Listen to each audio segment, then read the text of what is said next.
शादी वाले घर की सबसे खूबसूरत चीज़ होती है शादी के कार्ड्स। तो ये देखिए हमारे घर पे भी शादी के कार्ड्स रेडी हैं। और उसके बाद क्या था, फिर मैं, मम्मी-पापा हम लोग शादी के कार्ड्स फटाफट से पैक करते हैं।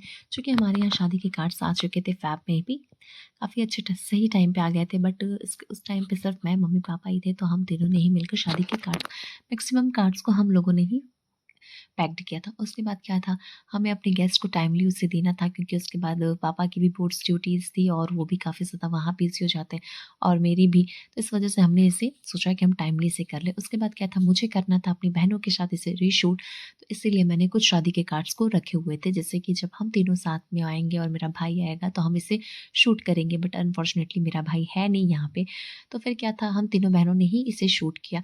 और हम तीनों ने आपस में बहुत सारी बातें की कि शादी में क्या करना है, कैसे करना है। क्योंकि हमें बात करने के लिए भी टाइम नहीं मिलता, क्योंकि मैं रखती ही नहीं हूँ घर पे। तो जब मैं घर पर ही नहीं रहूँगी तो मैं कैसे चीज़ें कर पाऊँगी। बहुत टाइम मैं कितने दिन से सोच रही थी कि मैं शादी के कार्ड्स अपने पैक कर लूँ उसके बाद, क्योंकि मुझे अपने दोस्तों को देने हैं। क्योंकि मैंने ही अभी तक अपने दोस्तों को शादी के कार्ड्स नहीं दिए। मैंने ही इन्विटेशन नहीं दिया है। तो मुझे लगा कि काफ़ी कहीं लेट ना हो जाए। इसीलिए मुझे टाइमली इसे पहले तो पैक करना पड़ेगा, उसके बाद ही मैं जाकर के अपने दोस्तों को शादी के कार्ड्स दे पाऊँगी। उसके बाद क्या था, फिर हम लोग बैठ के बातें कर रहे थे कि क्या करना है, कैसे करना है। क्योंकि बहुत सारी चीज़ें हैं, बहुत सारी प्रिपरेशंस हैं जो अभी बाकी है।